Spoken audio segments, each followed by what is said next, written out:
So I just wanted to share great thanks for Caroline's presence here today, and she's spending the day with us tomorrow.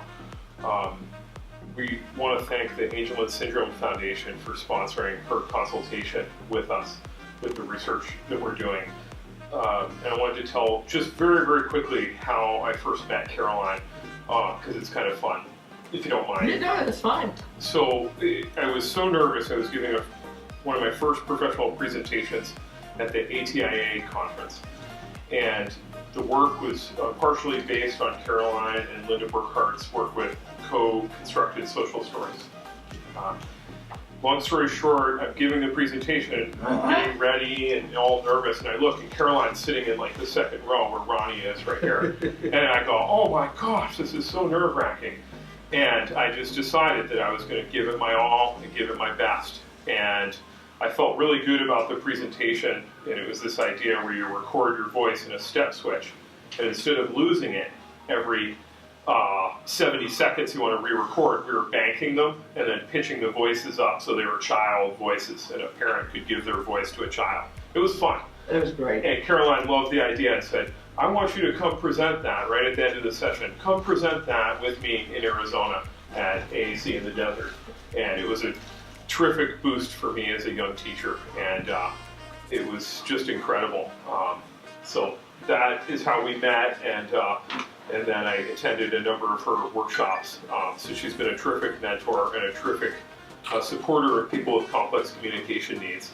Some of her knowledge and skill has been published in a book format since early 1980s, or even 1979. Yeah.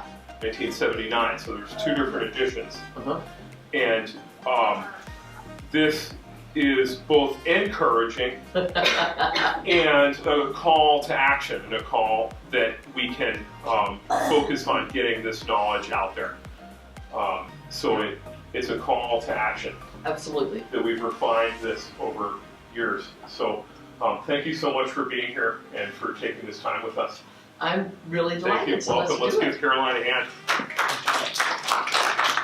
So you notice it says 10 tips. So when Sam and I first talked about it, we were being really optimistic, and then it's like, this is 2 hours.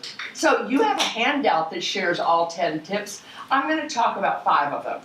And then I want you to pick 2 of them that you're going to try to implement in your practice or with your families, with your students. So let's just find out, first of all, how many people out here are parents of students who use augmentative communication? And how about teachers of students who use AAC? And speech-language pathologists? And students, grad students? And assistive technology experts, people who are trying to share the AT, and I'm sure some of you are getting repetitive stress from, having to being in multiple camps. So I'm just really excited to be here. And so we're going to look at 5 tips. This is how you can connect with me. I put my email there. I will answer any questions that are yes, no, multiple choice, or short answer. I don't do essay questions, so I just because of time, but I try really hard to answer everyone. I have a website. It's AAC Intervention. And I have done tips since I think we started in 1991. And so we've had a tip of the month for decades and decades until I finally went, this time the pressure is too much. A tip every month. And so now I just do a tip when I feel a tip that is something that's tip-worthy. And so now there's just, as we say in the South, you get what you get and you don't throw a fit. There's maybe 8 tips in a year, maybe there are 12, but whatever. So, but what I've tried to do to smooth your path is I've pulled out the tips that I think are really appropriate for this presentation, and I've put them into a Dropbox. So there'll be a folder that just says, AAC tips. And so that folder will have some information for you, and you don't have to wade through everything. And that's that smoothing the path that I was talking about before. I also have done with Erin Sheldon and Mari Nevers a series of 43 webinars for the Angelman Syndrome Foundation, and they're available online. They're free. And so a lot of those webinars are about topics. I'll call out like one that I think is particularly related to this, but they're on topics related to augmentative communication and literacy. And you just go to angelman.org and then look for resources, educational resources, and you can find them. So they're all available. They're YouTube videos, but they also have handouts and other supporting information. Is there anybody who has watched any of the Angelman? Oh, good. Then you can subscribe to the whole YouTube set as one subscription in YouTube as well. Oh, that's It'll nice. pull those all out. I didn't even realize that. Did you hear that? You can subscribe to the whole series as one subscription, and then it's just easier to find them and do that. So this is sort of my belief statement that all students need a way to communicate with a robust language system and people to model that system for their conversation and for literacy. They all need a way to read, supporting independent story listening and progressing to silent reading with comprehension. And they all need a way to write using communication systems, but also engaging in generative writing with the alphabet.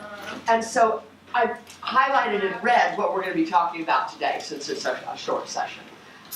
This is my definition of communication.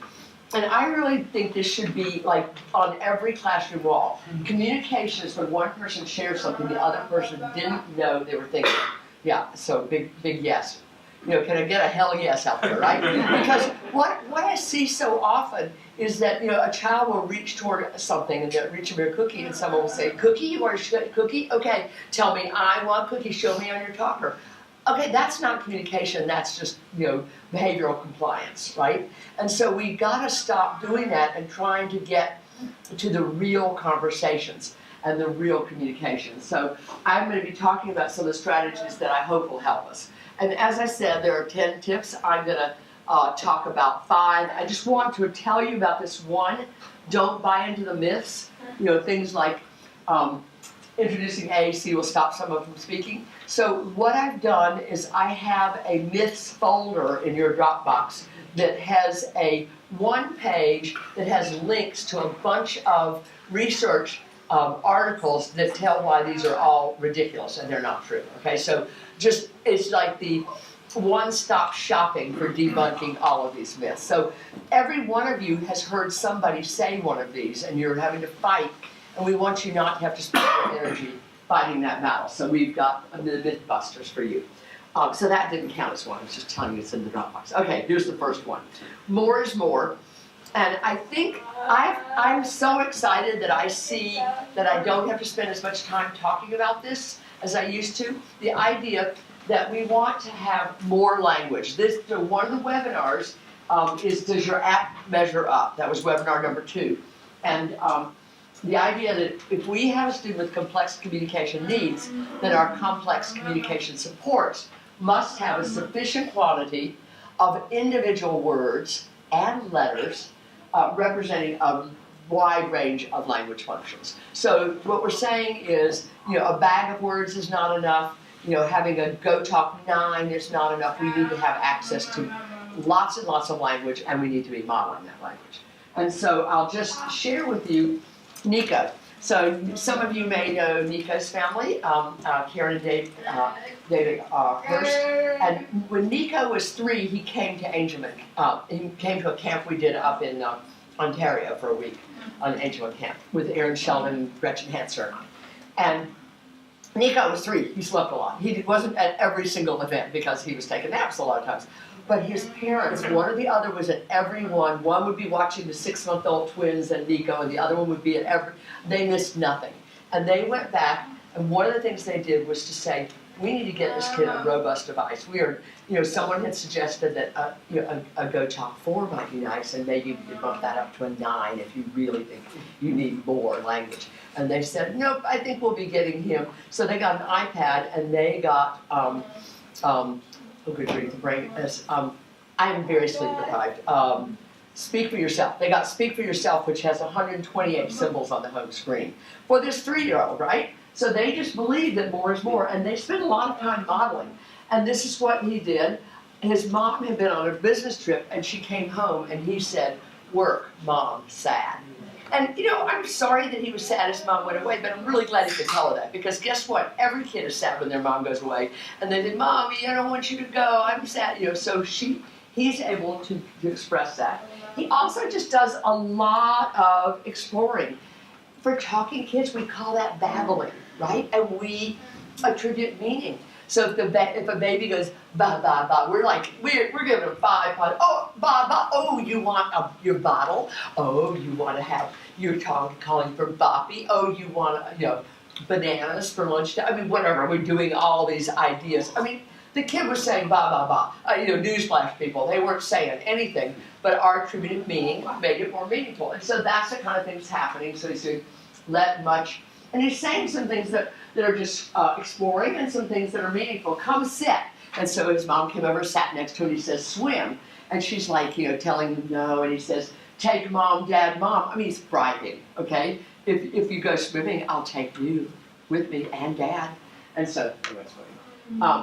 But, oops, I don't want you to see that one. Now, I'm going to tell you the next story. So it's late at night. This is the same, she's come home from that business trip, she's exhausted, all she wants is to go to bed. And so he says, Spy Kids, is TV show. And she says, no Spy Kids. And he says, Spy Kids. And she said, not tonight, I am tired. And she says, Spy Kids. And she's like, it's time to go to bed. So she's really, really being a good mom. She's like following through, but she's just not having it. We're not watching Spy Kids. And so here's what he said with his talker. Dad, let Spy Kids. Tattling! Boom! Boom! Nailed it! Now, here's the other important thing about that, people. What if he just said, Dad, Spy Kids, if he had not had let? Because who would have thought, we need to make sure he has let on his talker. If we're not coming up with a system that's been really carefully researched, if we're just picking words to put on somebody's system, we're not going to have those power words like let. And if it said, Dad, Spy Kids, she'd be saying, I know, Dad likes Spy Kids too, you can watch it tomorrow. Dad let Spy Kids is a whole different story. So really, I just think that's a really powerful showing us. I see so often that this kid's got a lot of words, but most of them are hidden. If we hide the words, we can't model them.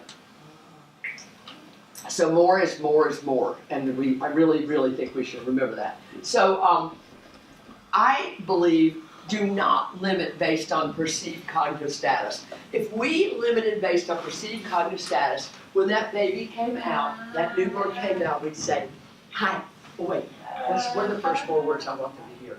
Let's see, is it eat, drink, toilet, more? Because that's all I'm going to really say to them, but until. That baby comes out and we're saying, oh, you are the cutest baby on the planet. Look at you, you're so cute, mommy. That's the kind of language we give to this child that we will all agree probably doesn't understand English too well, right? Are you with me?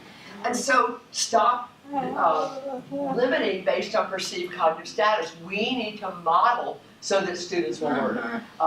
Potential limiting factors: the student has compromised vision, whether it's significant cortical visual impairment, visual acuity problems, very poor access with minimal chance of improvement the next school year. We might have less symbols. But I have seen so many kids, particularly my students with Angelman, Pitt-Hopkins, and Rett, really be able to access because we're using it, to get better access across a year because we have access to lots of language that they're motivated to say. So just remember that we do see that happening a lot. The power of 26, gotta have the full alphabet. She's not ready for the alphabet. Well, if we don't start modeling, she never will be. So we're gonna give that alphabet. When do typical kids start being exposed to the alphabet? Definitely by age 2, if not before. We're going to McDonald's and they're like, I'm like, yeah, that's an M. We're just pointing stuff out like that, and we don't expect them to start writing the alphabet and reading at age 2. But we are exposing them to it, so we need to do that for our kids too. And I have a Pinterest page for lots of this stuff. And so here's my Pinterest page for accessing the alphabet. My Pinterest name is Caroline Musselwhite, real tricky. Tip number 4, core language counts. We've got to start avoiding temporary language, here today, gone tomorrow. I'm going to do this activity, so I'm going to have some some symbols come in and they're gonna like fly in from in the universe, and I'm gonna have them on a choice board, and then they're gonna fly out and disappear. That's really uncool, and there's reason, and I'm gonna give an example. This would have been about 30 years ago in North Carolina, and I just can remember it like it was yesterday. We're doing fun Valentines. We're writing Valentines to cartoon characters. So we're writing silly Valentines. And so we have some words, and I remember I have a choice board, and I've got some fun describing words like ugly and silly and crazy. So they're writing some words. And when we came to the word ugly, this one kid is just cracking up. He's just leaning back in his wheelchair and like so excited. So we choose ugly for his Valentine to goofy or whatever. So he's having so much fun with it. The next day, he comes in, and this kid is eye pointing up to the wall, and he's going and finally one of the parents figured it out. It's the empty choice board. There's no words on it now. But she's saying, oh, I bet you wanted that word ugly that we had yesterday. He's like, oh, I'm sorry, you don't own that word. We just rented it to you by the hour. You got to have it for the 15 minutes of that activity, and now you don't. Not cool. So we've got to be thinking about not giving kids just a bunch of word banks, having things that fly in. Activity specific. So I'm going to give you a board for this activity, for art, and then when we cook, you get a different symbol display. We have a small number of pre-programmed words that somebody else chose them and arranged them, and they might be temporary or hard to find later. It's all McDonald's when we do that. Here a page, there a page, everywhere a page. Now I know that word, the word stir is on my topper somewhere. Where is it? Is it on my is it on my art page? Is it on my cooking page? Is it that type of thing? So what we're seeing much more now is core vocabulary, those really high frequency words. And my definition of a core word is an all-day word. You're going to use this word all day long. You're going to use it at school. You're going to use it at home. You're going to use it when we're reading. You're going to use it when we're writing. You're going to use it when we are talking about the movie we saw last week. These are just all-day words. And so everybody can call out an all-day word. So what's a word you use all day long? It. It. In. On. The. I. So all the pronouns I, you, he, she, it. What about some action? Can. Open. Open, right? So these high frequency action words. Okay, so you guys know them. And then the content words, we want to make sure we do have some content that you can talk about feelings. You can talk about animals if we're reading something. You can talk about, those clothing items, food, of course, very important. So core language is just those really high frequency words. They're all day words you can use across most activities. And a good system has those on the home page. So I think everybody got, does everybody have the handouts? Okay, so everybody has this, and I'm just going to hand out a couple of others just that we can look at. So this is Words for Life. This is Colloquo. These are the light tech boards from Colloquo, and this is a light tech board from Saltillo. English on one side and Spanish on the other. So I'll just pass these out. I'll pass out a couple of these just so you all can look at these and just notice. What I want you to notice is how many of these are the same word. You're going to see a lot of the same words on all three of those home pages. Okay. Core language is really efficient. It supports motor planning. It enhances literacy. I remember showing this to a first grade teacher, and she's like, oh, so you're talking about Dulce words? Is that what you're talking about? Well, a lot of those same high frequency words for first grade reading, not exact match, but they're pretty darn close. So, supports everybody. So I know I'm making a big deal of this, and probably most of you are like, yeah, we get core, move on. I want to point this out because I say every single year still, I see kids come to me who have very limited language sets, and there's very little they can do. So this is one that one of my students had. I see, thank you. So you've got this, he's kind of stranded in downtown. You're watching a really good video. Tell them, what are you going to say on that board? I see. I see whatever. Okay, your kid comes, and they did this really neat artwork, and you want to talk about it, and you say, I see, thank you. Oh wait, did you use pens? Is that a sock? Really, I mean, you're just we're pulling at straws here. They're really upset about something. I see you're upset. Okay, so I and C have turned out to be really useful. The rest of them, not so much, right? That's just choice making. Maybe stuff kids love, but it doesn't get you down the road. So we just want to strand kids in downtown. So I want you to just think you're watching a great video, and I want you to practice. Let's think of 5 single words that you can say when you're watching the video. So what are some single words? You've got this page in front of you too. So this is what. Light. Good. Good. Different. Different. Oh, that's a different movie. Yeah. Do you feel? Pardon? Do you feel? Do you feel? Right. Or even just, if we're at the one word level, we can just talk about feelings. Ooh, boy, that's a lot of feelings. I think he feels sad. So we're just touching feel, but saying feel sad. So you get the idea. I'm not going to spend time with that. I just want to show a story of one student. Evelyn is, I started working with her when she was 9. She's now 14. She has Rett syndrome. She has thousands and thousands of words. She has words for life. And we also add lots of words. We do what we call vocabulary mining. So when we're reading books, she gets to tell me, like, put. You know, she gets to, I write down words I think she might like, and at the end we just go through and read them, and she decides if she wants to add these words that might be useful. So one that she loves right now, and you know how kids go through words that they love to say? She is loving quirky right now. She got quirky was a word from a book we read. It had the word quirky, and she was just like, oh. I said, so quirky, should we add that? She said, favorite. Like, okay, let's add quirky. And she uses it really appropriately, really, really fun. So she started with 15 location, totally downtown. I get a user. I changed her the first day. I was like, are you willing to try something for 6 months? Let's put her on 60 locations, because right now she's got very little she's saying. It's like, you brought me in to try to help, and things aren't going great now. How about if we just try bumping it up? And so her family's awesome, and they said yes, and we put her on 60 location. She would, again, initially downtown. This is what she said about 5 months in. Work is money, like. Yeah, I think she gets it, right? And the reason she said this is we were talking about she wants to join to do chores to earn an allowance like her sister. And I suggested that maybe she could write books with me, and if we finished a book and put it up at Tar Heel Reader, I'd pay her $1 for every book that we worked on together. And then she said, work is money, like, by herself, no problem. But before that, this is a couple of months in, she said, after we gave it to her, she was very frustrated about something.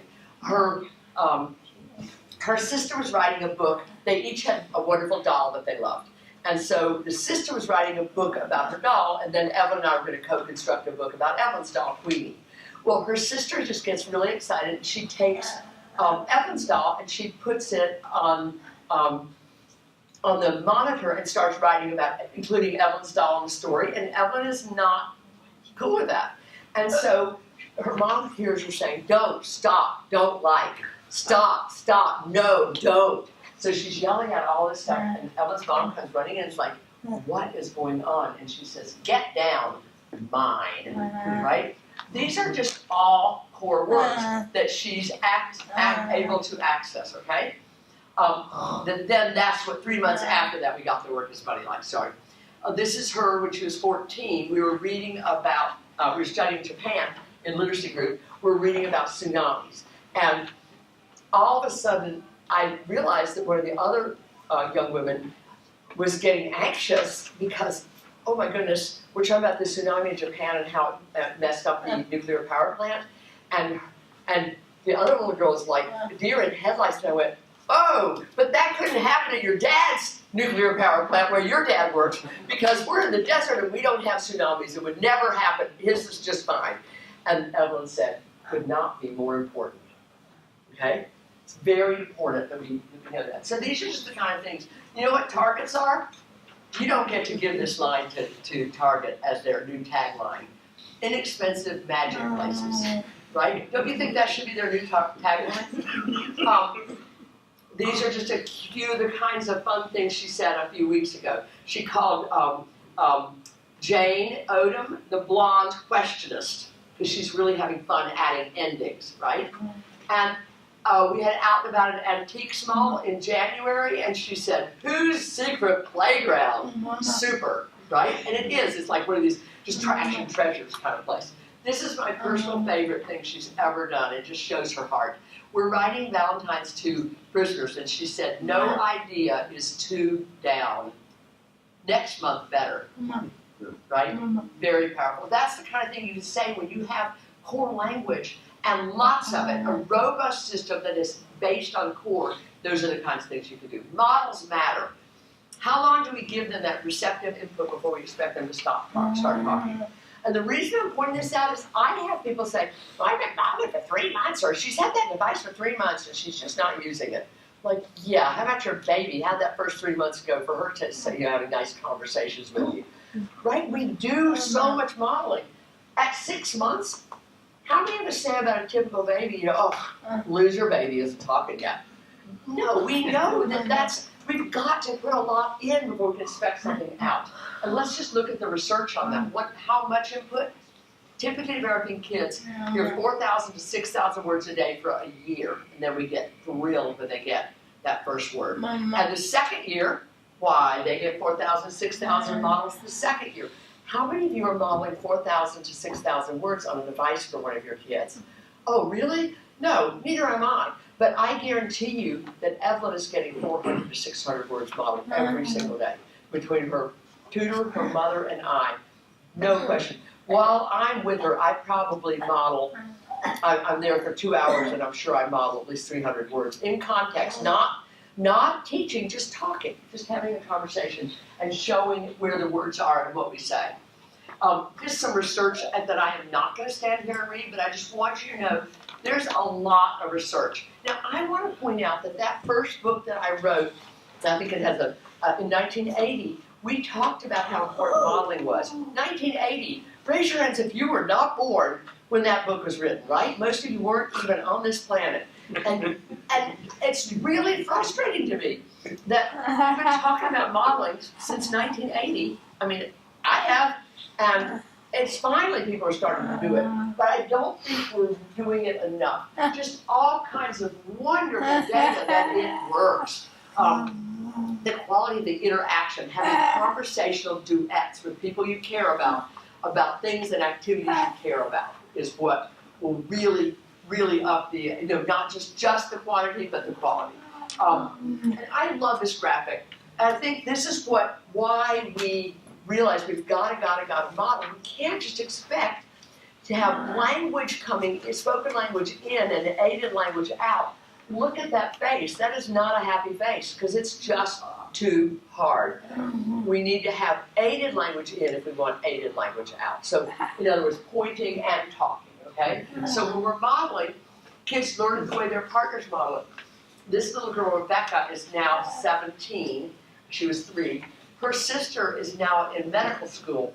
Her sister was really good at using her device and modeling for little Rebecca, and that was hugely helpful. So like we would get books that had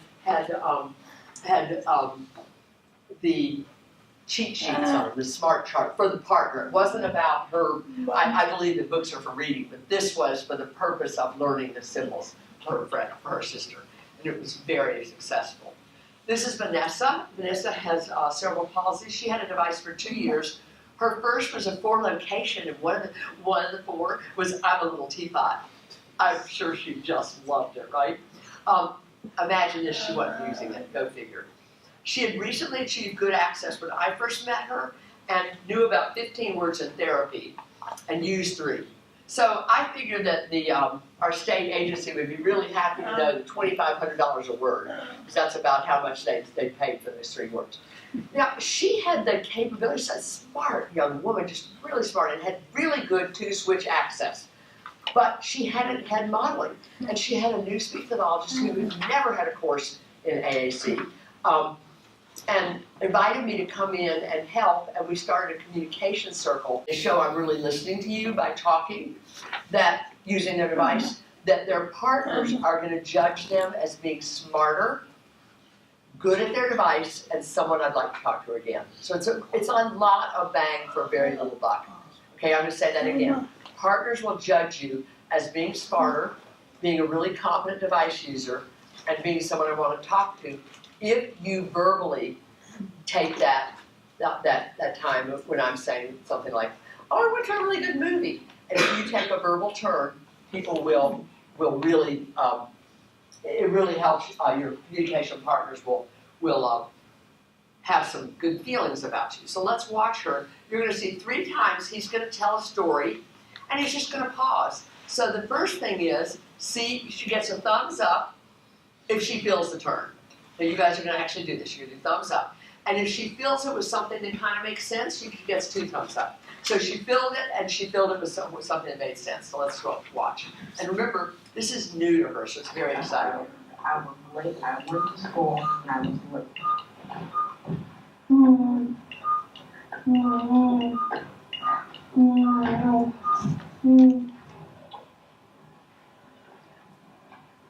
How you get?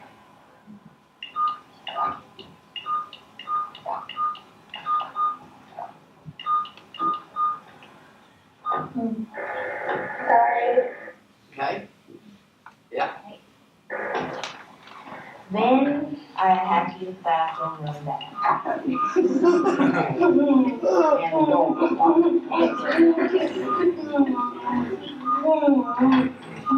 She missed it. She's going back to get it.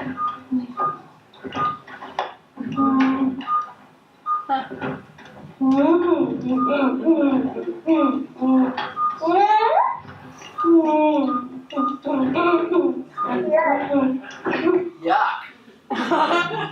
Right? 2 thumbs up again.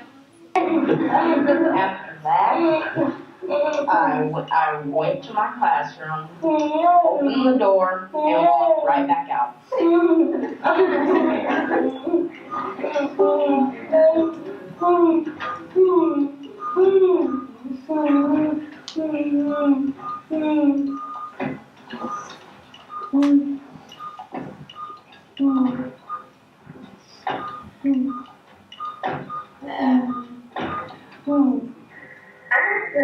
Awesome.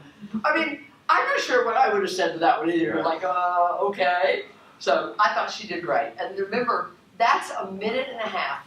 In 1 minute and a half, this young woman filled 3 turns appropriately. That's huge. And the reason she did it was because her friends had modeled. Oh wait, let's parse apart that sentence. The reason she did it was because her friends had modeled. So it's modeling and it's friends doing it. Both of those really made her be more successful. So these communication circles have just been really, really successful for her. And now there's one, let's see if this one's attached. Oh, good.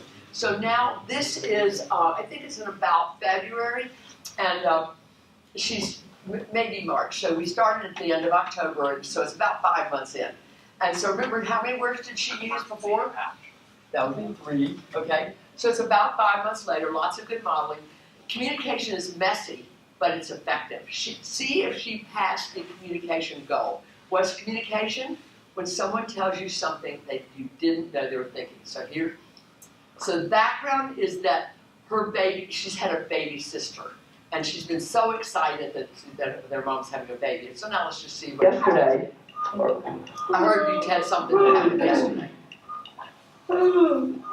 That's all I know.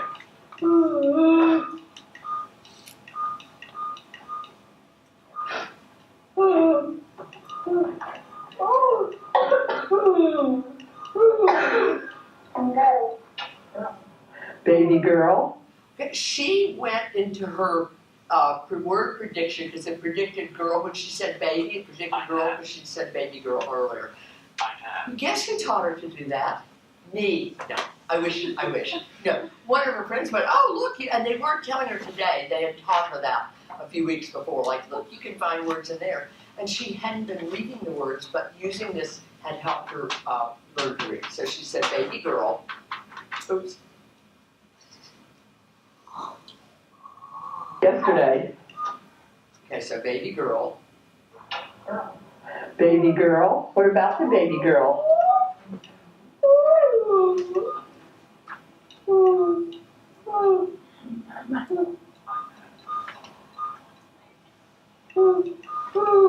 She's going to prepositions.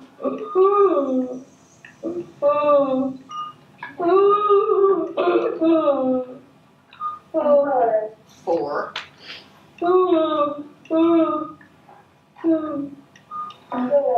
His. His?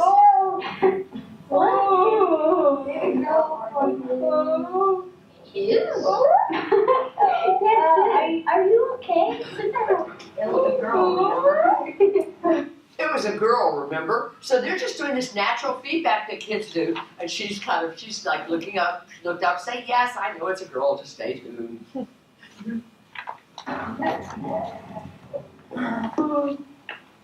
She can't find the word, so she goes into spelling.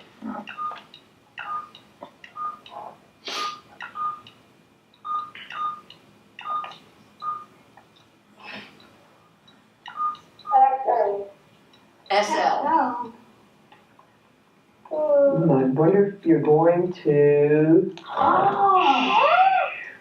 She says yes. Yeah? Okay, it's up there under your, it's up, if that's what you want, Vanessa, it's under your, it's under your, you found it. I'm trying to say it's under your word prediction, before I can get out the words word prediction, she's found it. And she says, Bed and then one or bed, and it's the action word for bed, okay?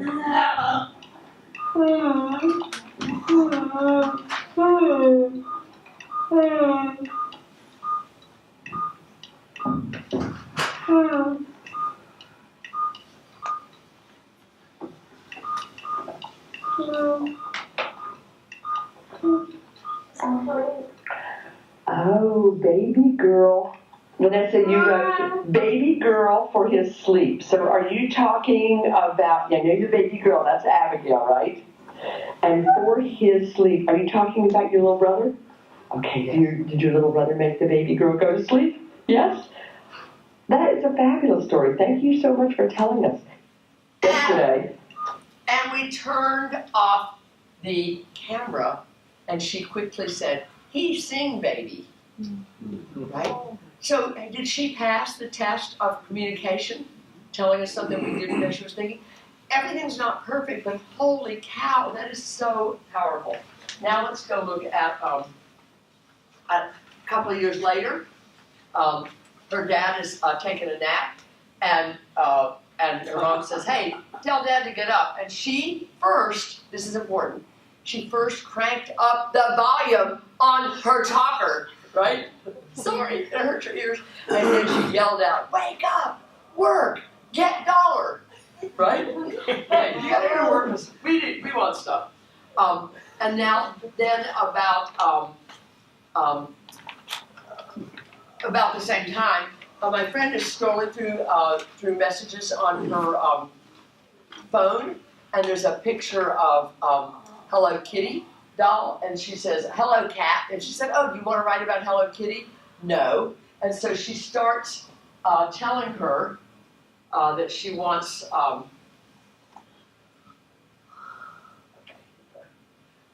what she wants to do is well, she tells her. I'll let you see it. My friend started videoing it a couple minutes in, so let's just. Do you want to see my? Do you want to see mine?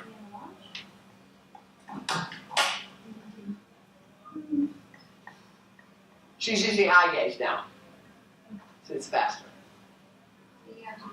shower. I want to see your shower. You don't want to see your shower? What? There's more? Okay, so she's going to go to her alphabet page. Oh, wait, excuse me. C.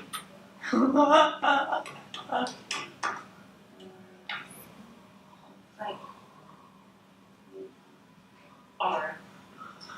Do you want to see my shower, the R? Curtain? Ah! Oh, yes. Okay, shower curtain. Let's spell that, okay?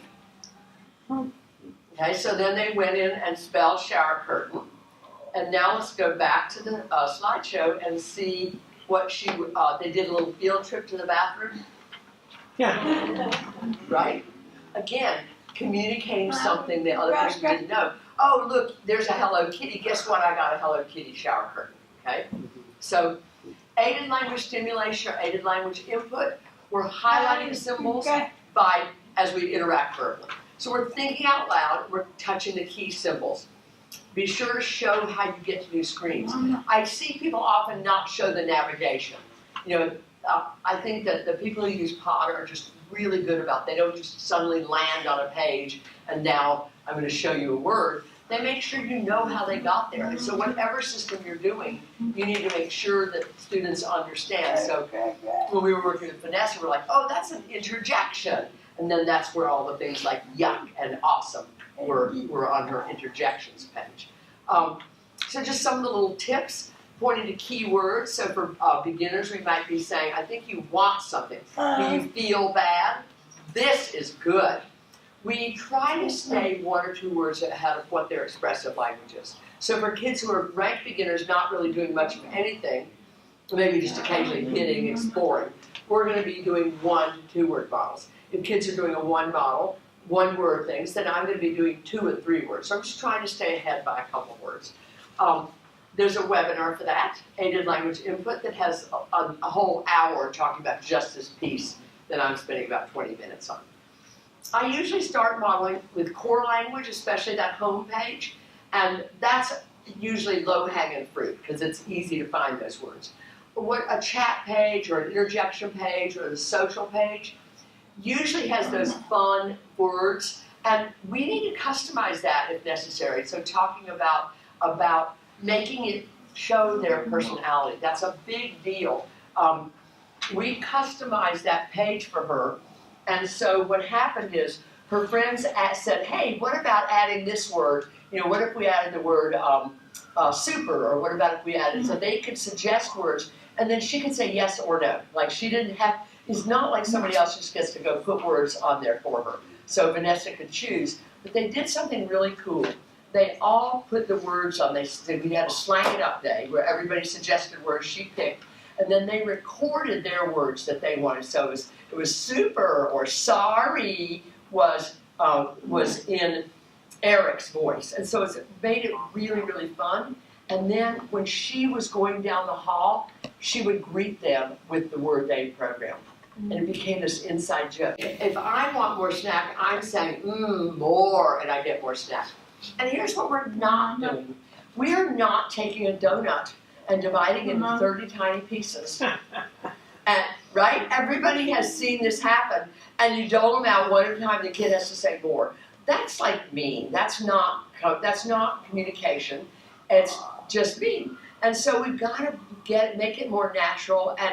And what we find is when we stop pressuring kids for the performance, that kids do better. And so, you know, we point to drop food and say, whoops, it went down, or we spilled the drink, and like, oh, that is not good. So we're just narrating our lives. We're just talking about what's happening. Or I have a headache, and I go, oh man, I feel bad.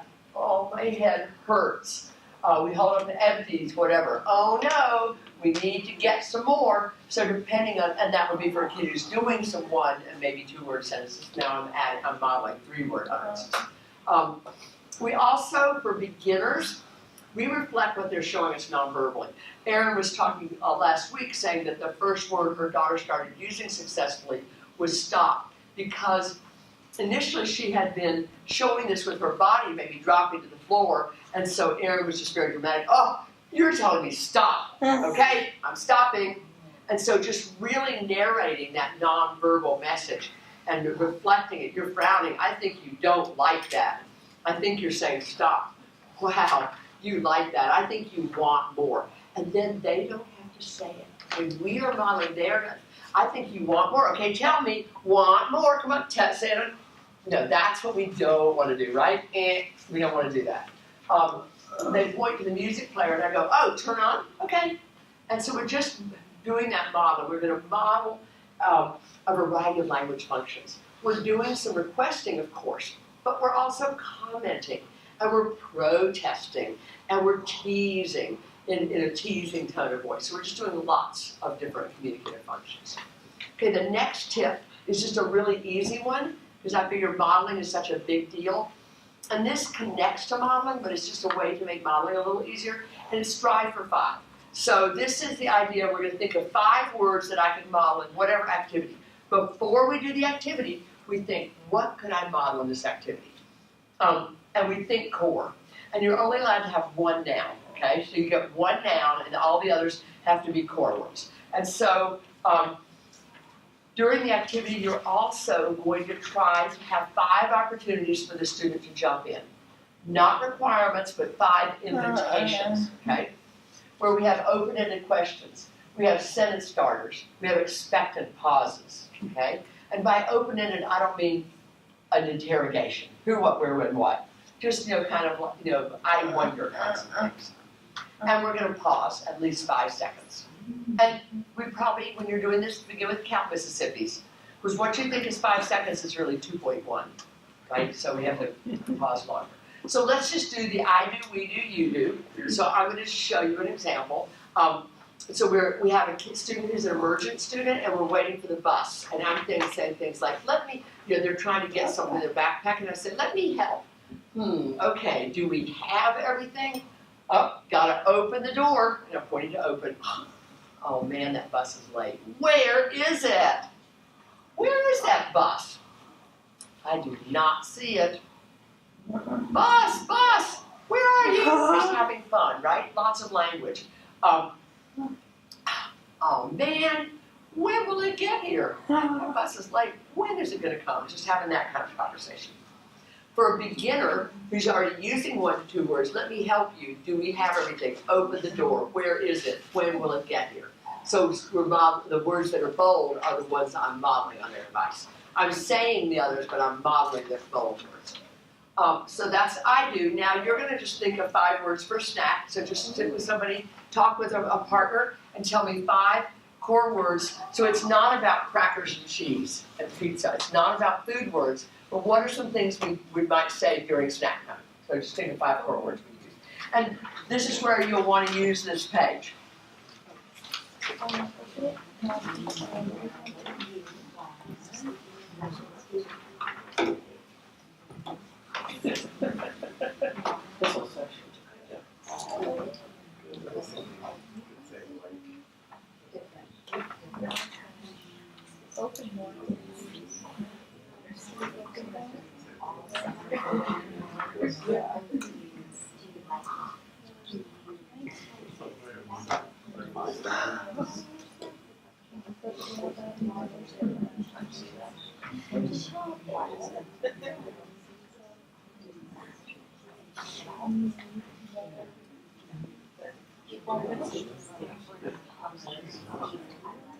Really? Okay, so what are some words we're going to call, just call out some words you would use during snack? Make it. Mark? Make. Make, yep. Open. Yeah, open, yeah. Like, More. Not. yep, like, more, yep. Need. Pardon? Different, yeah. Oh, I think you want something different. You do not like that. When. What? When. When? Soften your kid's mind when it comes to food. Oh, yes, very much. It's always on my mind. Yeah, because Okay, and what? Oh, guess what I have today? So it might just be me modeling the word what. It's not always what is a question. It might be guess what I have. Ooh, I have something good. So making it can be sort of fun. How can we add a lot of fun to the activity? So what you're going to do is I'm going to give you guys all different groups, and so you're going to come up with, you guys are reading a storybook, coming up with 5 words from storybook reading. Who wants to do playtime, bubbles or trucks or something like that? I want you to be able to, okay. How about watching a video or a movie? Who wants to do video? Okay, you all want to do video movie? Okay, do video movie. Who wants to do storybook reading? Okay, who wants to do a science experiment? All right, a cooking activity, okay? And we're reading an informational text, okay? And, you know, and you can pick anything. If you haven't already been assigned something, just pick something different. Okay, you're gonna take like 1 minute and just think of 5 words. And they don't have to come from this page. They can just be 5 words that are not, you know, like don't have it be only one noun. And make sure the verbs are kind of common verbs. We're not doing a verb like interrogate. I mean, you know, we're coming up with verbs that we would say a lot. And same with describing words. Like big, little are great, but you know, things like quirky would not be a real high frequency. Okay, go.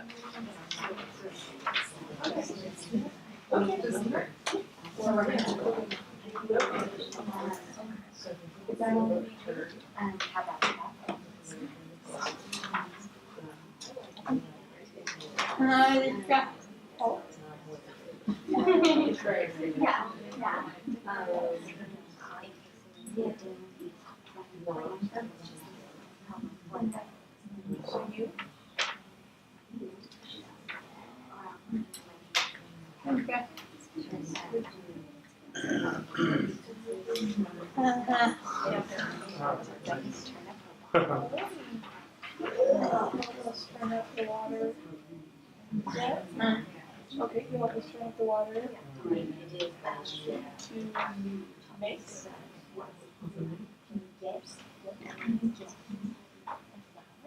Oh, yeah. I wish you could put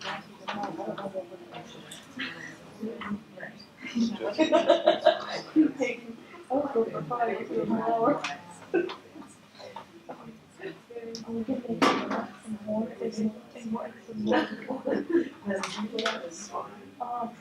Are we gonna play? Well, you know what's good.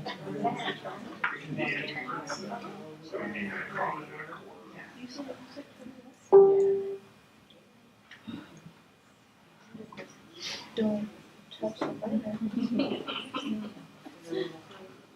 Yeah. Don't feel.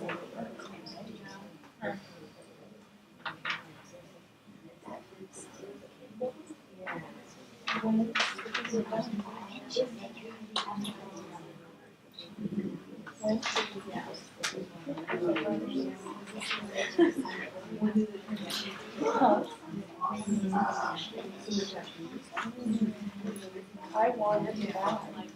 Yeah.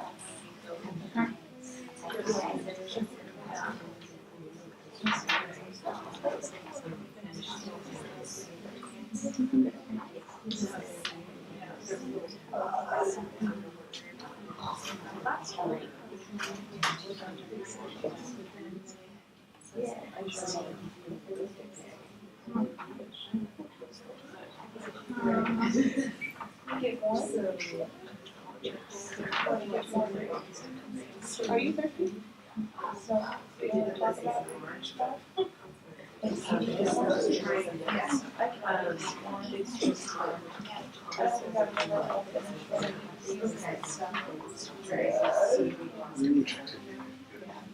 we did so really quick. Knuckles? Good job.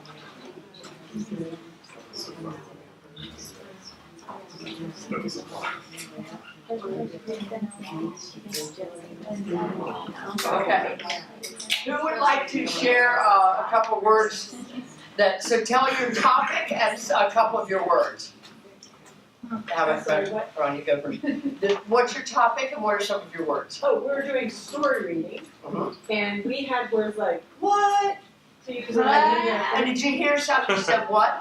That it wasn't the quizzing, it wasn't the, what is this about? It wasn't the teacher test voice, it was the having fun with this book. And that is huge, that's really important. and instead of turn, we could turn the page, Right, we right. could tell, Uh-huh, so tell me more. yes.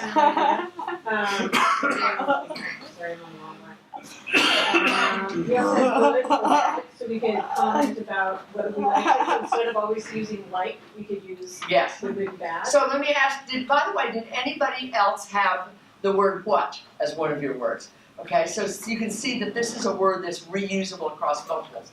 Did anybody have the word tell or the word good or bad? Yeah? Okay, keep going. Not, so we can do some protest. Who had not as one of your words? And so, you know, a lot of times people will have that. So these are all like excellent, wonderful storybook reading words. And the only one you might have to look up is tell. Like, where is that on your device? It may not be on the home page, but it's a really, if you're doing storybook reading, it's a great word to find.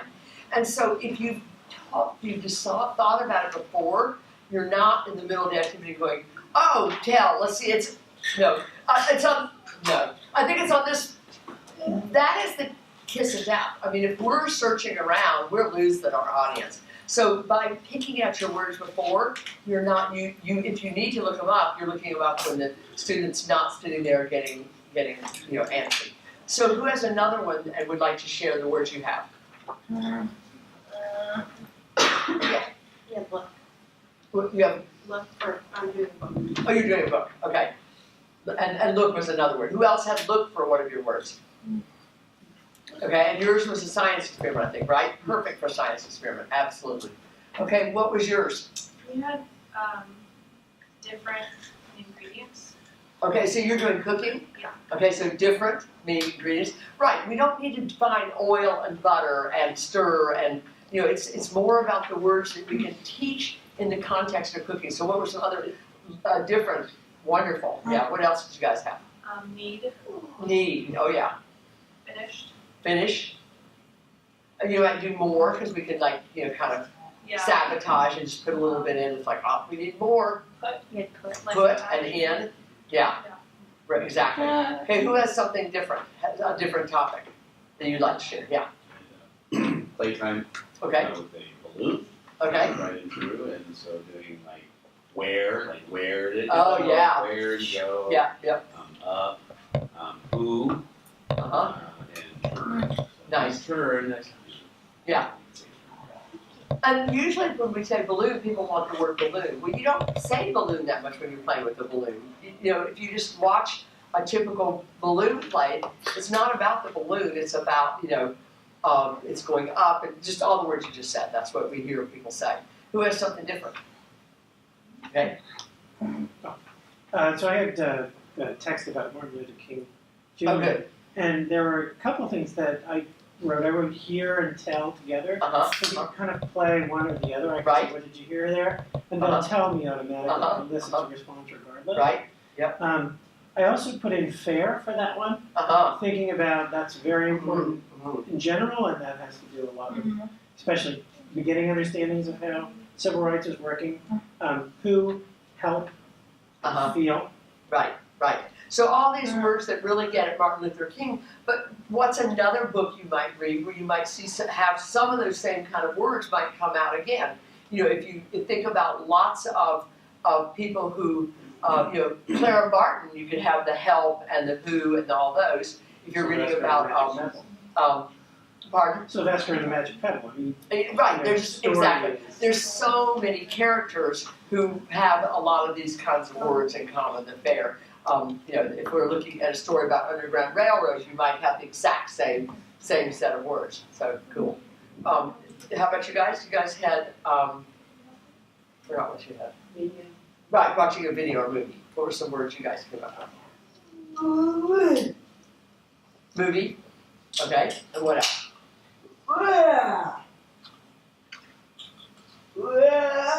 Where? Uh-huh. Yeah, what's the setting? Where? Where is this happening?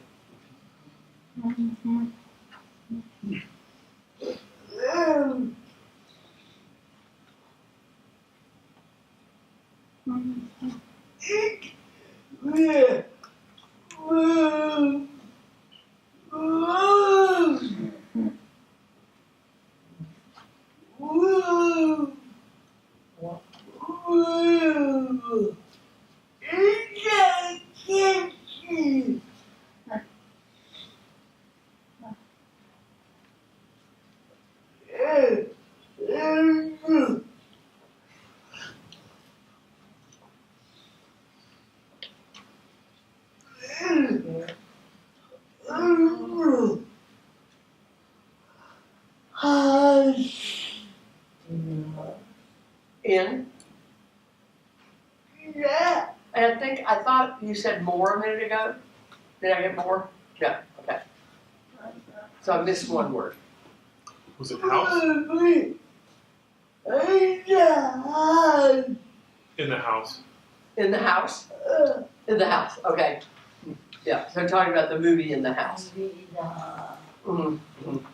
So, and of course, you may also be thinking about what is this particular movie, so you might pick a different kind of word for a particular movie, but then you can have words that are generic to lots of different movies too. Anybody else? Did we get everybody? We did cooking actually. Okay. So very similar. We had win, make, turn, get, help. Yeah, and again, turn can be this kind of turn. It's your turn and let's turn it, right? Right. So those multi-purpose words, and I think those are really fun. The last tip is modeling through shared reading, because we wanted to have lots of time for questions. And so any questions you have, we're going to have lots of time for it. I really find that shared reading is a gorgeous time to model, because the literacy and AAC kind of go together.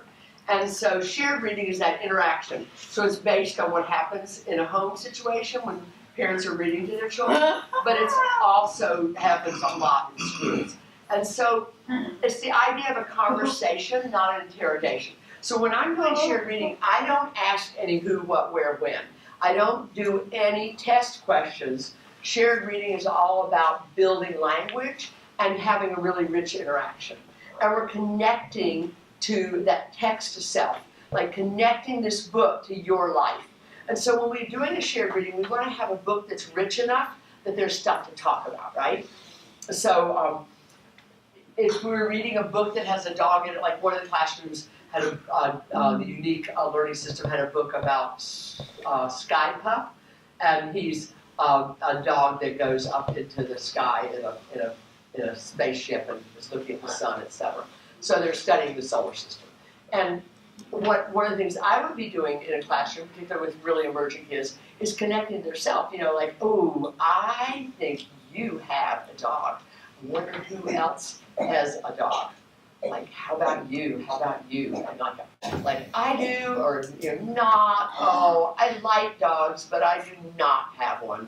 That type of conversation. So we're just modeling a lot of connections to their lives, because what we're trying to do is build their language. We're modeling how to use this language to make connections, but we're also teaching about the world. So when we're talking about the sun, that that we're talking about things that it's big and it's hot and it's up and it's very far. That those might be some of the words we've thought about that we really want to make this be about. Those kinds of words. Oh, you know what? The moon is big too, but it is not hot. But it is also very far. So those kinds of things that we can be modeling. That we're going to have a conversation, not an interrogation. We're going to invite the student to respond, but with that expectant pause, accept whatever they say, and reflect it with AAC, so for beginners. So there's a book called That's Disgusting that's really quite fun. It's all these things like, drinking your bath water, that's disgusting. Eating soap, exactly, right? Eating soap, that's disgusting. Smelling a dirty sock, that's disgusting. Exactly, right. So you already get it, PU. And so just having fun with those books. I'm going to make it feel special by leaning forward, making my eyes kind of wide and tilting my head. And Elliot reaches out and sort of smiles. And so I might say, yeah, Elliot, you see those slugs. I see you see those slugs, yeah. So I want to know what you think about those slugs. He says, oh, that's disgusting. And you say, and he can answer or not. And if he doesn't, that's okay. We're just, I can make him reflect back based on his facial expression. Oh, I think you like that page. Or I think you like slugs. Or I think you do not like slugs because you think they are. And I might have looked up a negative word like gross or yuck, something like that. And so many of these are to great chance to practice that kind of comment. So thinking about making it real. there's a book that a friend of mine did called Good Day, Bad Day, and it's a book that's really fun for our middle school and high school kids who are beginning readers because it talks about how this boy, young man who's working in a transition program, and he's selling food at a fast food place, and he says, I dropped her drink. It was the biggest one. And so I want to see how they really be expected so that they can jump in and say something.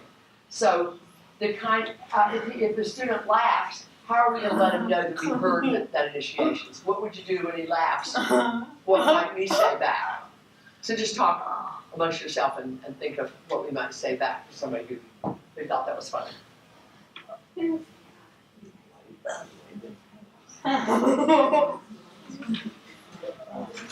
how many of our students are going to think it's funny that we dropped the drink and it was the biggest one, right? They're going to love it. What a mess. Pardon? What a mess. What a mess. What a mess. Right. Like, and just, I heard so you're laughing. That's right. What a mess. Exactly. Okay. And that's how we can follow up. What else could you say to follow up on that they're laughing, they think this is funny? What? I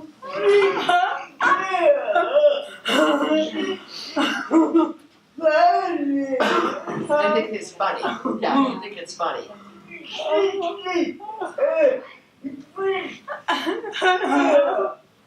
A big deal. Yeah, I think it's a big deal. It's funny. I really find this to be a wonderful time to talk about commenting. And whether it's commenting generic comments or adding comments. So I'm going to just show really quickly another little video. And this one is, let's see.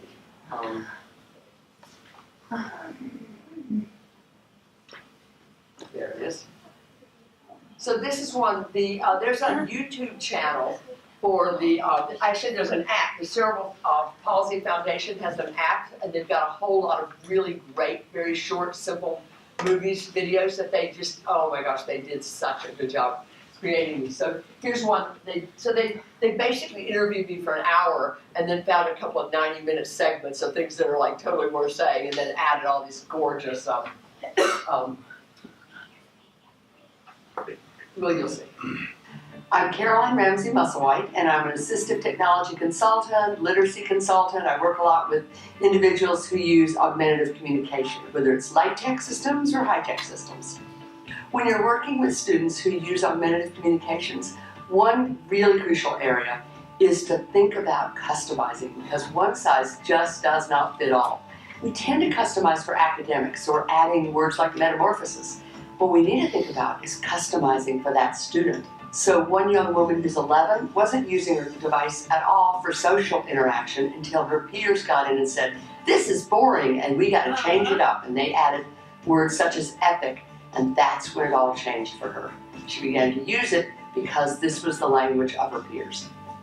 If you've added some good sparkle words, some juicy words like ginormous, they want to hear it. Using an AAC system can be a lot of hard work for the individual. When we customize, we give them a way to feel empowered. This is their words. We also help them have more fun, more engagement, more interaction. So customizing is more than just building language, it is building friendships. Okay, and when I said there, her friends got in and they added to it with her permission. They didn't just go in and add words. They talked with her, and she said she wanted the word epic because they were saying the word epic, and it was, again, that language of your peers. So I think in this area, the commenting, it's really important to personalize and customize. So just really has been a fun activity. So we're adding things like, cool, epic, sweet, bummer, yikes, whoa. So the kinds of things that show a student's personality, and I think that's really important.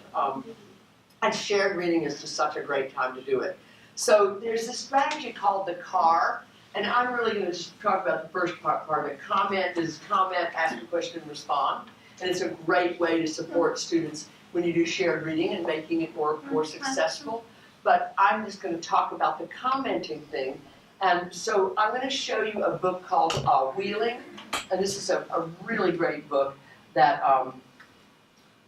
that was done by David Copenhaver, and it's one of my very favorite books from Tar Heel Reader.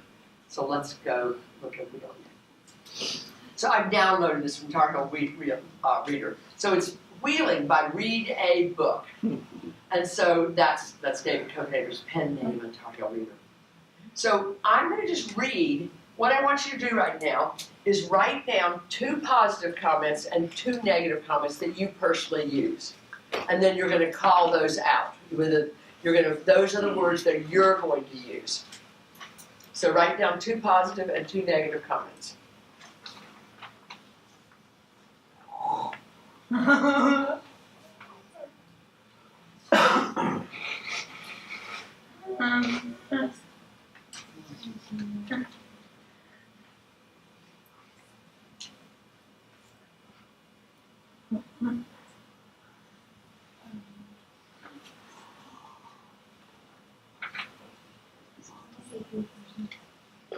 Yeah.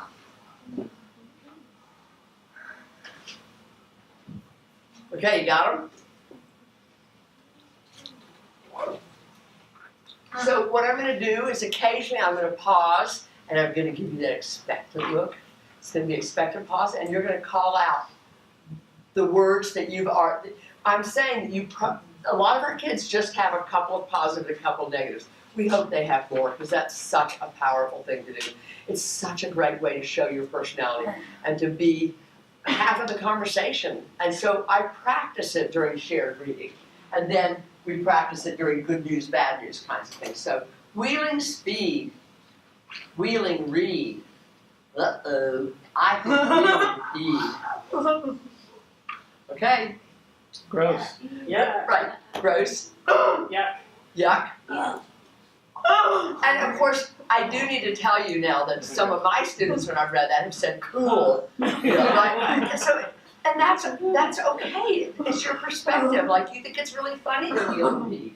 So that's just a good example. Wheeling swing, wheeling king. What a wheeling dingling. Wheeling tennis, wheeling Venice. Watch out for the wheeling menace. Wheeling fight, wheeling tight, wheeling absolute delight. Awesome. Okay. You can also use your core word. Dare. Oh, man. Okay. Now go find a couple words on here. What would be some good words on here that we might say?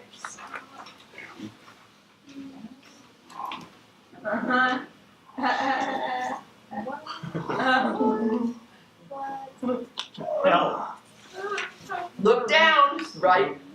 Don't go. Don't yet. go. Don't go there. Yeah, exactly. So when I did this with a group of adults, and one of them said, one of the phrases on his device was "be careful," and another one said "look out."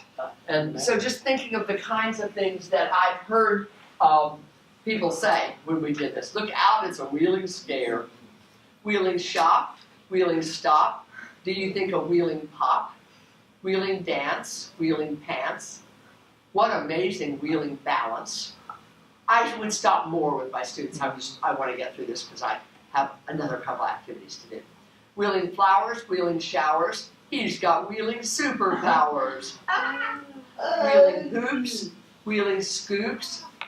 Maybe wheeling pumpkin poops. Ew. Cool. Cool. See, he said gross. Now he thinks this is cool, right? And that's what we hear. It's really fun to see.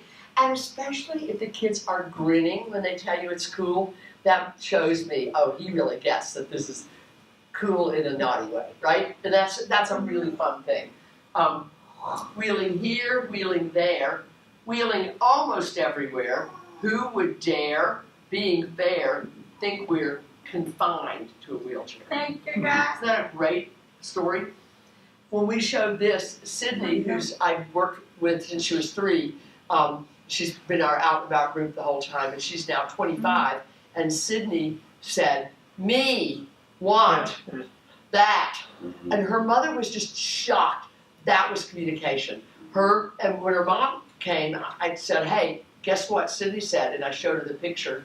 Her mom's like, "No way, Sydney, that's so not happening." And Sydney's like, "Yeah, I want to do that." And Sydney's in a wheelchair and has a 2-switch scanner.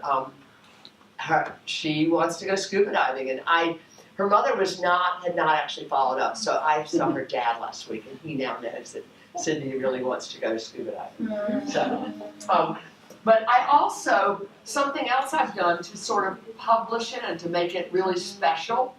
Let's see if I show it in here. No, I didn't. So, so let me just see if I can real fast find a picture of a celebration. So, so publishing. Let's see. No, it's not going to show. Anyway, I used Pic Collage, and I took the pages. I took a screenshot of the pages, and then I put what the students had said. So on the one in the wheelchair, going over the curb, I put, "Look out, be careful, look down, uh-oh, oh no." So all those kinds of things that the students had said, I sort of made it a Pic Collage. And then I took the one of, "Uh-oh, I think wheeling pee," and I had things like gross and yuck and funny and like it, the things that the students said. So we sort of made it into a celebration and put those on the wall. And then we pointed out that you said, "Uh-oh," and you thought it was funny, you said funny, and so we talked about that and had a conversation. But it wasn't just a one-shot thing. It was more fun by turning it into a poster. So that's a blog post on my AAC Girls blog. So Strive for 5 is really great with books. So what we're going to do is I'm going to pass out a few books, and I'm going to also give you. You're going to have to get in bigger groups because I didn't bring too many books. I just have a few. So you're going to read a few pages. I want you to read, if you have this one, this Journey to the Center of the Earth, I want you to read pages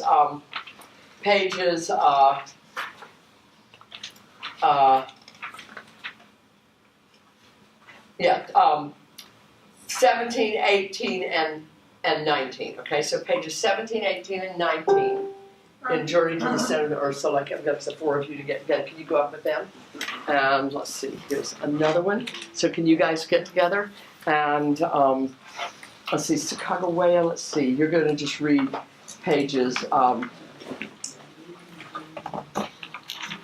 going to read chapter 2, and because this is shorter, you're going to read chapter 2 and chapter 3. Okay, so chapter 2 and 3.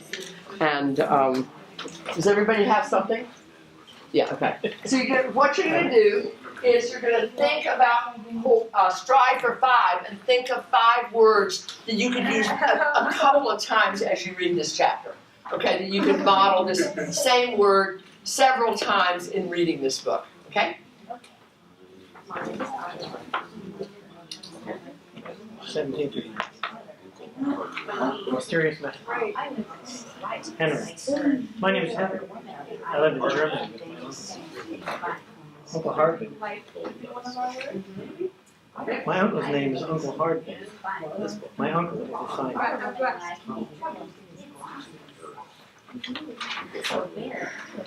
Uncle Hartwig found a secret in a book.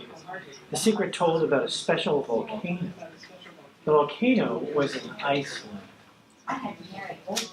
The volcano has a tunnel. Sure. The tunnel Here's your post-it. into the earth. Yeah. Uncle Hartwig wanted to find that tunnel. It would take us on a journey. It's all about that journey. And remember, it doesn't have to be a word that's in the book. The words you pick may not be in the book, but they just summarize the big ideas of the book. Here's your post-it to write some words down. Okay. What are our words? So this would be, this is not a social studies text. This is an adventure story. Yes. Let's see. Giving advice. Go.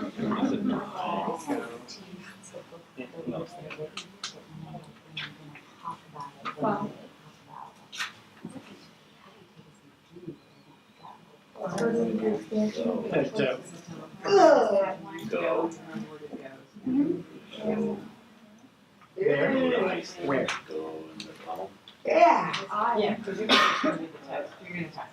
Yeah. One more. What is it? The last. Good to revisit a couple short books. Well, the where seems neat only because there are a lot of wheres in this story. There's the where of Iceland, there's the where of the tunnel, there's the where of the volcano.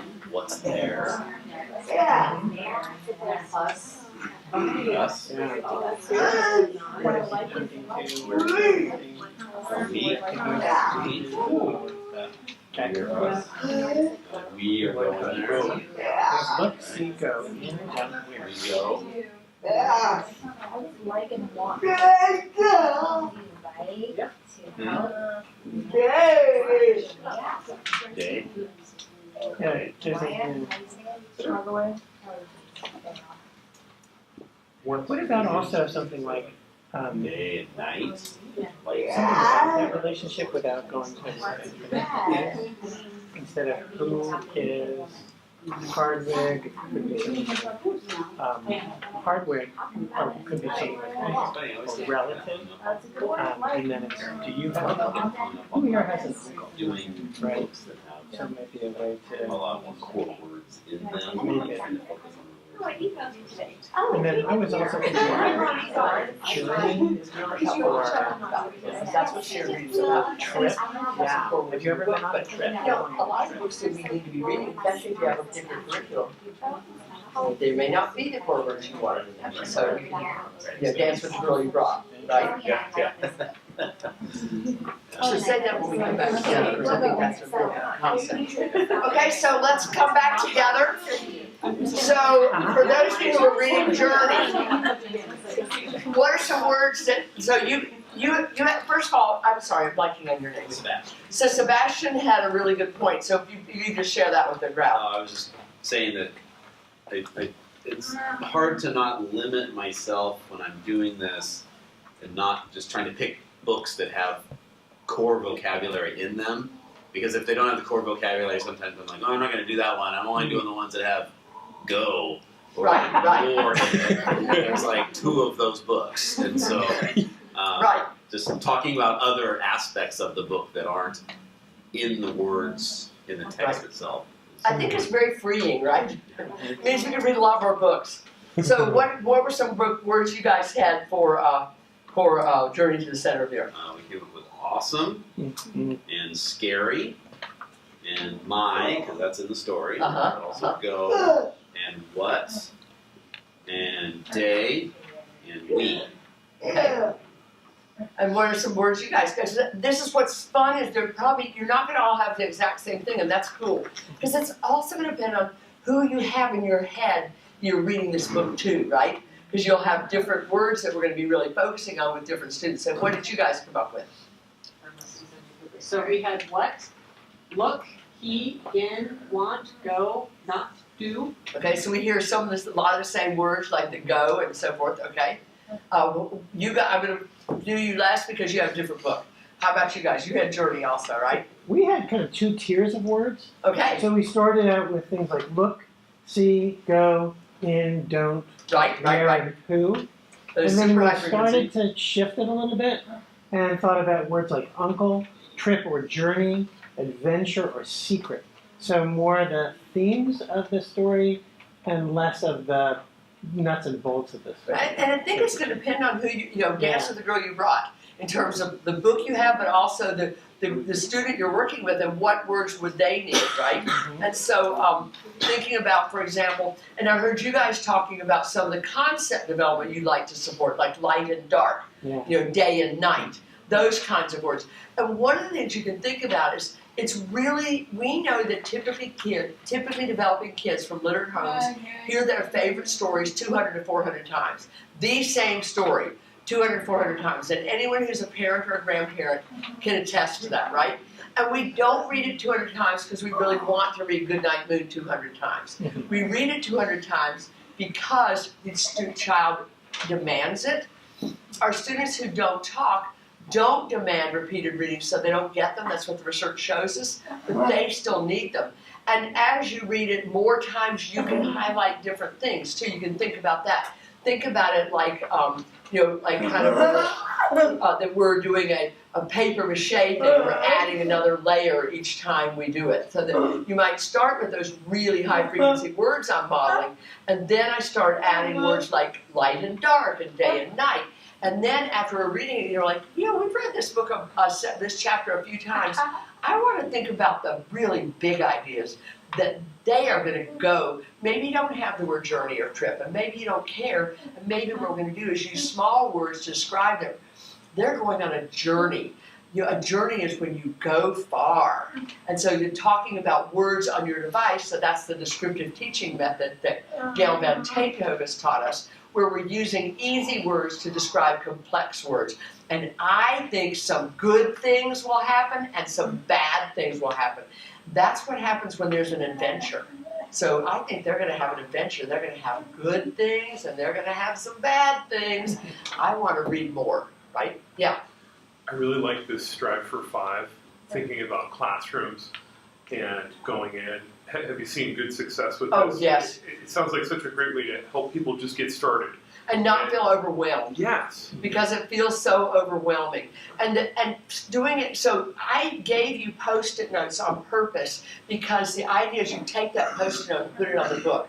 So we started doing this at Hannah's Hope Camp because we were reading books and I saw that they were trying to find, okay, you're reading the three little, the Goldilocks and the three bears, right?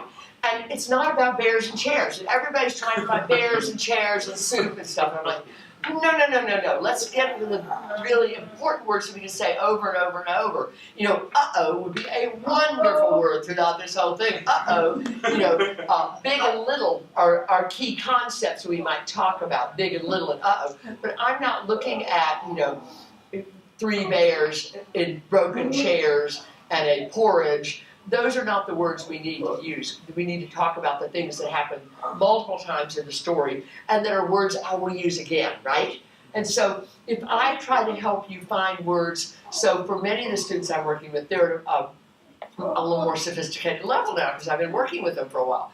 And so I'm going to be doing a lot of that things like talking about adventure and what makes an adventure, and we talk about the good things and the bad things, and a journey you go far, and you have to take many things, and you need a lot of stuff, and what are some of the features of an adventure, and what are the features of a journey, and then we decide, do we really still want to add the word? So after all of that, me describing it, all those words, Evelyn's like, I have to have the word adventure on my device, because I just want it to be fast, and I want adventure.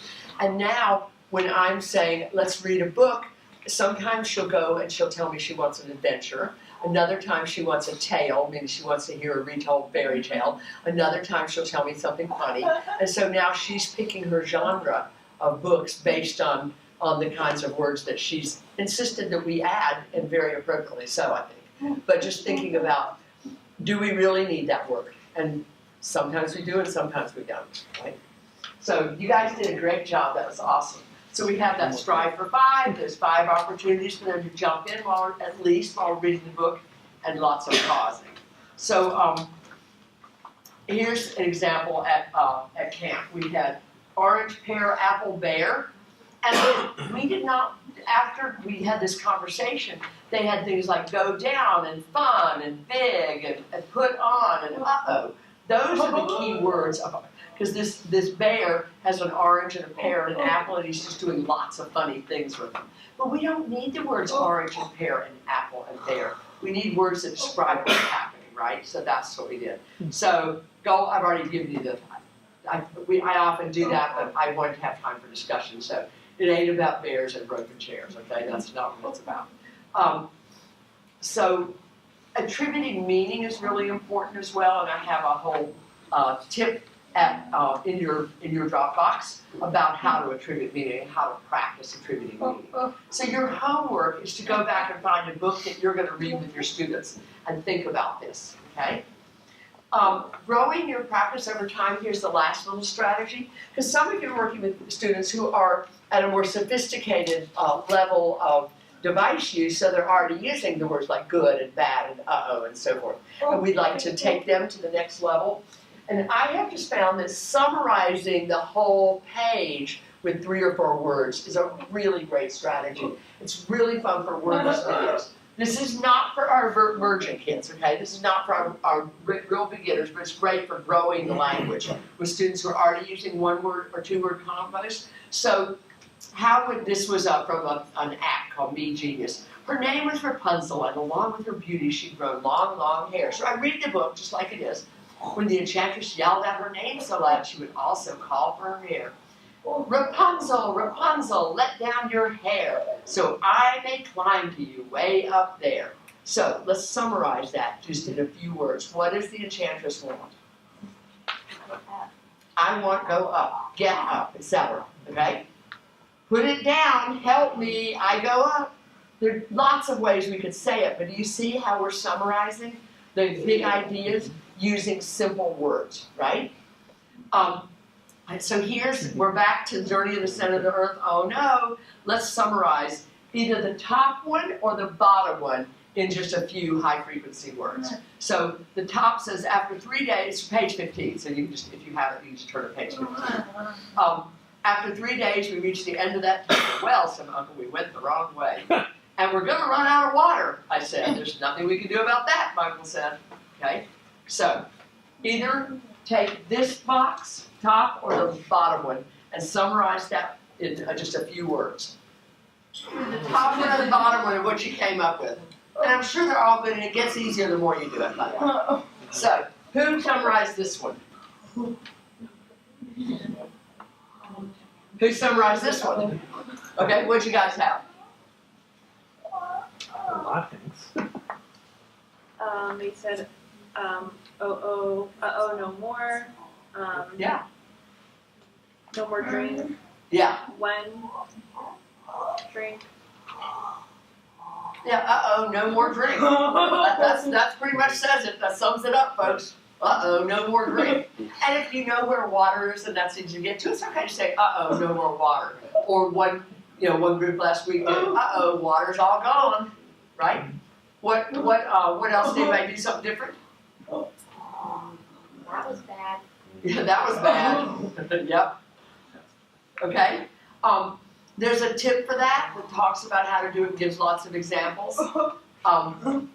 It's called Story Retelling with Core, so that's in your Dropbox. And I just want to show you how this changed across time. So in March of 2017, I transcribe what I'm saying as I model it, just to have a record of it. And so here's what I did. She was reading a story comparing horse and human babies. They are big, they are little, they can't stand, they need mom, they like to drink, they are so cute. So that, she was doing a lot of 2-3 word sentences, so I'm doing a lot of 3 and 4 word sentences to go along with what she's doing. In 2018, so just not quite a year later, my modeling is, I've kicked mine up a lot because she has kicked hers up a lot. She's showing me that modeling works, that the words I'm modeling, I hear come out in her language. So I'm telling a story about Phil's big day. It's just a really funny take on the groundhog story. He puts on his top hat. He didn't see his shadow. Spring will come early. He takes a bow. He goes back in his little home.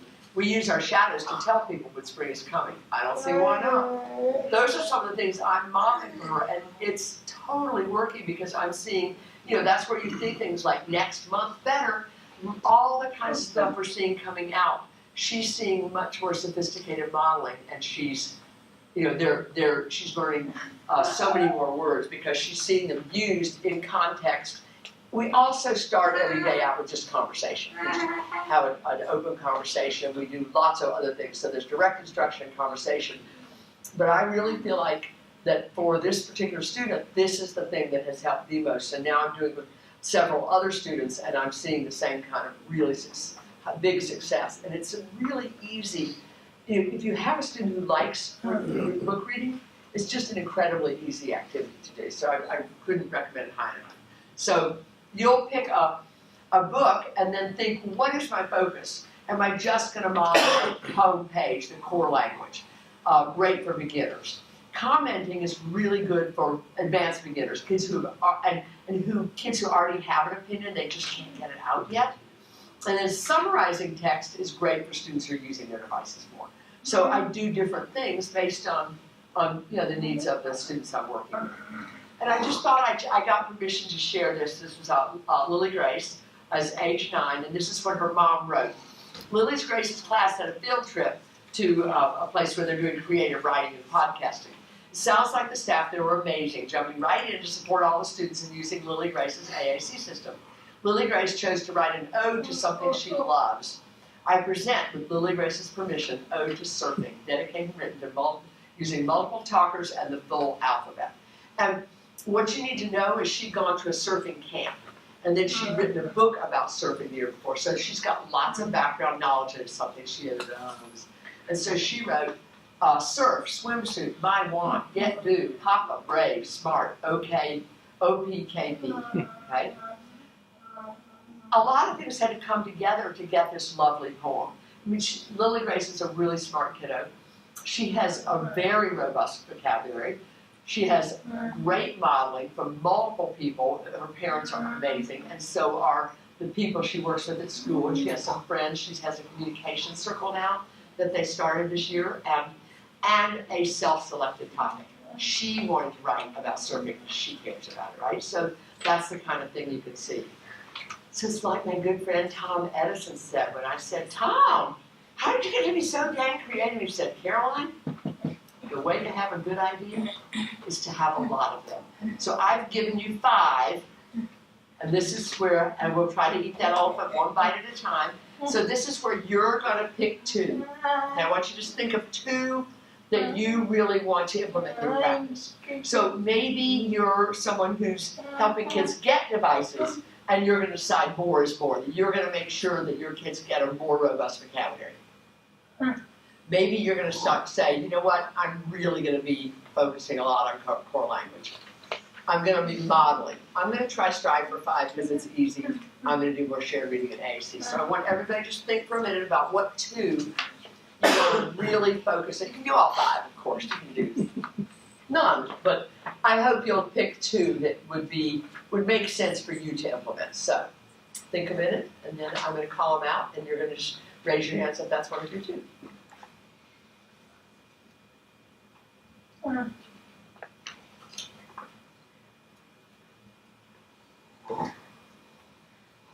Okay, more is more, ensuring that our students all have a robust system. Ooh, I love that, good. Core language counts, making sure that that all of our students have lots of core language included in that system. Models matter. Oh yes, that's the power one, like of all of them. To me, that was super important. Strive for 5. Okay, yep, easy, low-hanging fruit. And it kind of fits in with the other 2 also. And shared reading, who's going to really focus. Oh, good. I just think shared reading is quite fun. So now that you did that, you get the reward of getting the link to the Dropbox that I've set up for you guys. And so it has. I'm going to just go to it real fast so I can show it to you. Theoretically, let's see if that works out.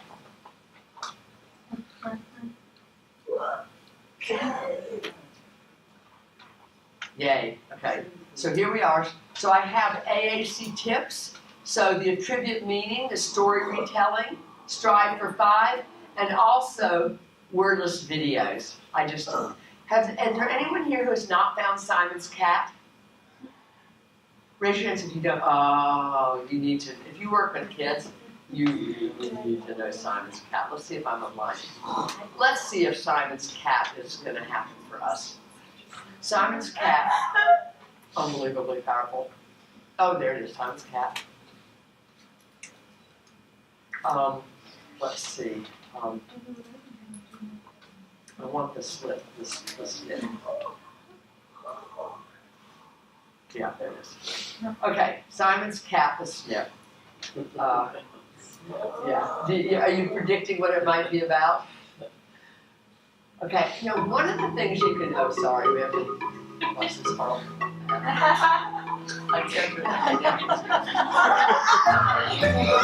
Now I'm going to show you something. I'm going to gear. I'm going to change the speed to 75%. Did you know you can do that? How cool is that? Gear 75%. And now I'm going to watch it, and we're going to stop. I'm going to pause, and you're going to look down. You're going to get out your one-page board, and you're going to just model some language, okay? Because this is the same idea as modeling for shared reading, but this is modeling for shared watching.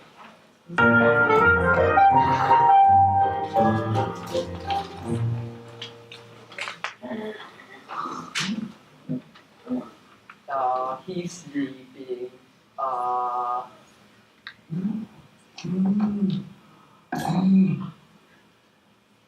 What can we model there? On. What's in? Right? Yeah. Who is it? Do it. Open.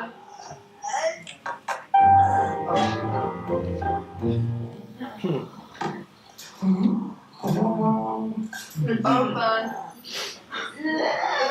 What's he saying there? Nope.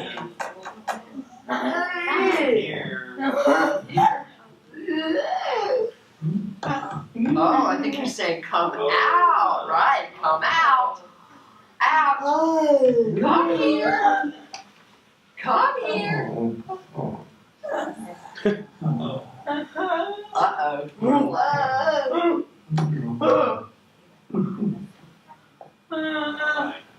Just sneaky. Yeah, bye-bye, exactly. What's What? in it?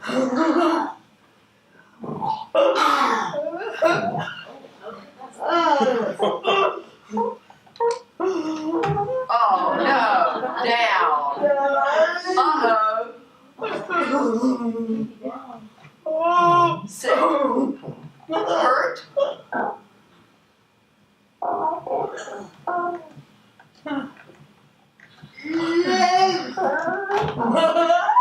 Fall down, feel bad. Uh-oh, oh no. Just the, oh my gosh, so many things.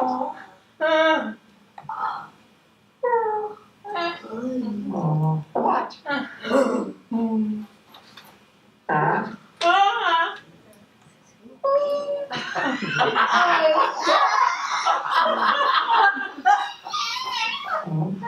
Hurt.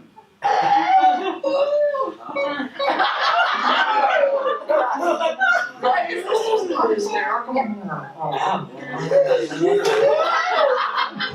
He fall down. And so when I'm modeling for my students who have more language, I might be modeling like, oh no, the big cat fell down, right? Now the big cat fell down, the little cat fell down. So I'm getting a lot. It's just going to say, is it one word, is it two words, is it seven? You get to pick.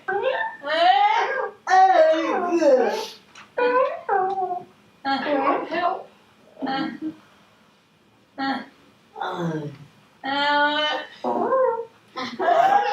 don't know. Right? Is that not great? Who's going to go back and use Simon's cat? Raise your hand. You have to put that page back on. Right? So, With the sexuality terms. So we just told So her too. here It's like, are the, that's tomorrow's topic. There's anatomy. Yeah.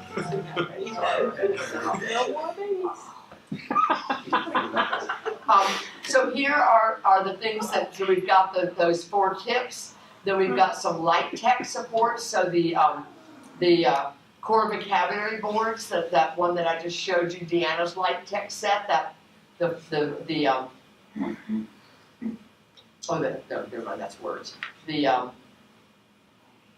aided language flipboards. If you have a student who doesn't have anything, here's a nice set to support our students. That's what you have. And then pages like who, what, where, how many, let's talk, feelings, colors, etc. I also have other paper-based displays. And then we also have alphabet. If you need a good alphabet page, here's the direct selection in alphabet order, how to make that. So a lot of things, just a lot of resources on here for you. And there's the one about the myths, the AAC myths. So I've got a couple of articles, and then this one is the page I told you that you can click on it, and it's going to take you to a bunch of different frequently asked questions and so forth. So it's just going to answer lots of your questions. And then the last one is some books. So I have some fun alphabet books to read with your kids, like animal alphabets, and it's ABBA is American Revolution. Just some fun books. Particularly love this. Tommy's Day at the Dog Park. See if it's gonna. Tommy's Day at the Dog Park. We are going to the dog park. I am excited. So if you want a fun book that has core words already built in, I want you to do this here at core words. I am excited. So I am. Open the door. We're here. Good smells. You look like me. So 4 high frequency words, right? Can I smell your butt? PG-related one. I mean, I have kids who will read this story over and over and over because of this page. I also put on here the G-rated version that has this page not in there. So if you No one wants to read that book again, though. Yeah. Well, I would never read it. I would some people might. Depends on where you are. Let's go, bad boy. Yikes. You're big. What are you doing? You're scary. Repetition with variation. Different dogs, same line. Let's go. I'm tired. I need a drink. Stop. Don't go there. Again, it's time to go. I'm tired. I need to sleep. The end. So that's on your on your book folder. Okay. So any questions, comments, anything that you want to talk about?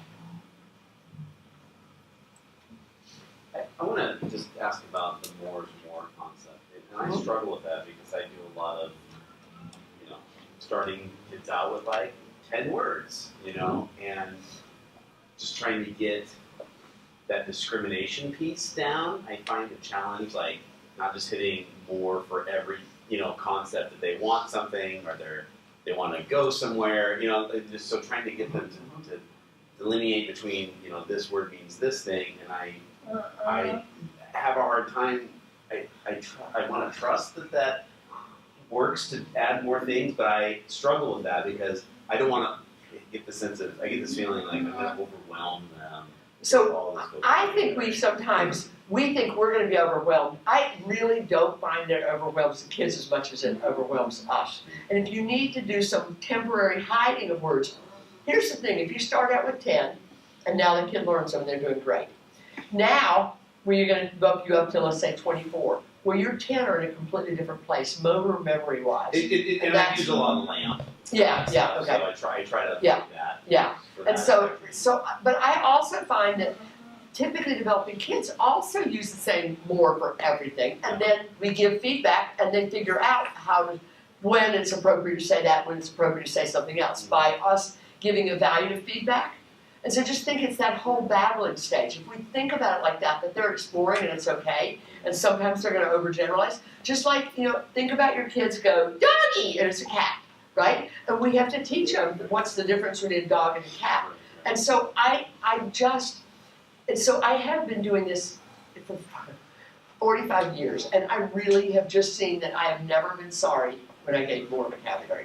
And if you have to go back and have less, you're not wasting as much time as if you did, we'll start with 10, and then we're going to go to 20, and then we're going to go.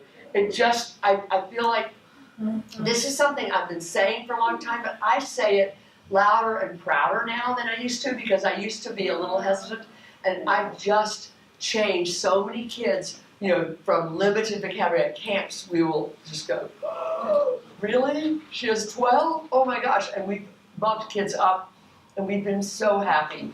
I've just had so many times that people are really anxious and don't think it's a good idea, and we do it and we model. It has to be with good instruction. It isn't just about the language, but the language with good instruction.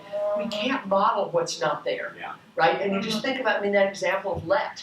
Who would ever thought he needed to have the word let at age, not quite 4? But he used it appropriately, not just that one time. That wasn't a one-off. That was just a good example of how having that robust vocabulary let him be more successful. And I've just seen it with so many students that I work with that started there on, for example, kids who are on Unity 1 hit and were like, no, go to full on. And that then we could model more, and they just did so much more. So I've not been sorry ever. And so, which is, I just really have found that it works. Anybody else want to comment on that, Allison? Yeah, I've seen a lot of decrease in behaviors. A lot of the students that I work with have a lot of aggressive kind of behaviors towards others. And as soon as we bumped their system to a robust language system, we've noticed a huge trend in behaviors almost instantaneously eliminated once modeling occurs with that robust system. Just Right. tremendous, all the things that you said, that's the only other thing that kind of came to my And I mind. do agree with that. I've absolutely seen that as well. That having more language means you have more things to say, you have more ways to protest, and more ways to get what you darn it want, and have fun with language. You have more fun language too. Yeah. Instead of having one positive comment, you've got 4 or 5, and so sometimes cool is right, and sometimes awesome is more fun, and sometimes wowzer is what this kid wants to say. So just that kind of thing can really make a difference. I also see the way other people relate to students as they get more language, the way other people talk to them and interact with them often becomes much more respectful and more just having higher expectations. We see more language, we have higher expectations, we act like that, and as we're presuming potential, kids often show us that, heck yeah, I've got that potential.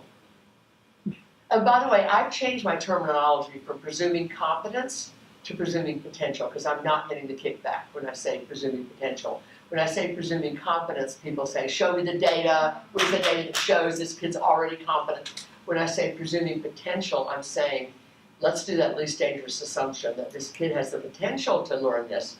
And I think this is part of that presuming potential, presuming that this kid, that baby did not have the obvious potential to learn a lot of words. And so if we follow the same model, we really would not be saying a lot of words to them until they document that they're successful with that first set of words that we gave them, right? So I think it really does, and I've just seen it work so much. So I think that's my number one go-to, that it's really working for so many of the students. So, any other questions or comments? Okay, well, have fun. Enjoy the Dropbox.